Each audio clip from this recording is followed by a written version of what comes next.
மத்திய அரசு போடுகிற திட்டத்தை நீ முழுமையாக ஏற்றுக்கொண்டால் மத்திய அரசு பணம் தரும். ஏற்றுக்கொள்ள பணம் கொடுக்க முடியாதுங்கிறதுல என்ன சந்தேகம்? நீ போற அண்ணா இதை பண்ணாரு, கலைஞர் இதை பண்ணாரு, பெரியார் இதை பண்ணாருன்னு நீ படிக்க வைக்கிறதுக்கு மத்திய அரசு பணம் கொடுக்க வேண்டிய அவசியம் கிடையாது. நீ இன்ப நிதி கூட இந்த நாட்டினுடைய எதிர்காலத்தினுடைய அலெக்சாண்டர் அப்படி ஒரு பாடத்திட்டத்தை வைப்ப, அதுக்கு மத்திய அரசு பணம் கொடுத்து உன்னை படிக்க வச்சுக்கிட்டு இருக்குமா?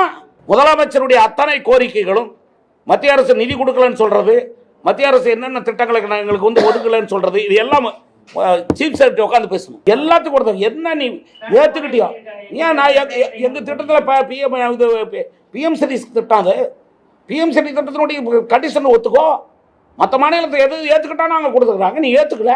நீ கூட நவோதய பள்ளி ஏற்றுக்கல. எல்லா மாநிலங்களையும் நவோதய பள்ளி மாவட்டத்துக்கு இருக்கு. ஒரு நவோதய பள்ளிக்கு 3 கோடி ரூபா, ஆண்டுக்கு 3 கோடி ரூபா தர்றாங்க. உனக்கு வராதுதான். மத்திய அரசு போடுகிற திட்டத்தை நீ முழுமையாக ஏற்றுக்கொண்டால் மத்திய அரசு பணம் தரும்.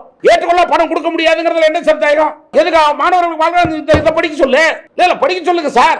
இந்த திட்டத்துக்கு தான் ஒதுக்கப்பட்டிருக்குது. நீ போற அண்ணா இதை பண்ணாரு, கலைஞர் இதை பண்ணாரு, பெரியார் இதை பண்ணாருன்னு நீ படிக்க வைக்கிறதுக்கு மத்திய அரசு பணம் கொடுக்க வேண்டிய அவசியம் கிடையாது. நீ இன்ப நிதி கூட இந்த நாட்டினுடைய எதிர்காலத்தினுடைய அலெக்சாண்டர் அப்படி ஒரு பாடத்திட்டத்தை வைப்ப, அதுக்கு மத்திய அரசு பணம் கொடுத்து உன்னை படிக்க வச்சுக்கிட்டு இருக்குமா? மத்திய அரசு கலைஞர் காலத்தில் போடப்பட்ட குழுவினுடைய பரிந்துரையின் காரணத்தில் தான் மத்திய அரசு கொண்டு வந்திருக்குது. இந்த எஜுகேஷன் திட்டமே கலைஞர் ஏற்றுக்கிட்டது. நேற்று சுந்தரவடியால் காலத்திலேயே ஏற்றுக்கிட்டது. பல வல்லுநர்களால் ஏற்றுக்கொள்ளப்பட்டது. நீ அதை ஏற்றுக்க மாட்டேன். நீ இப்ப சொன்னீங்கன்னா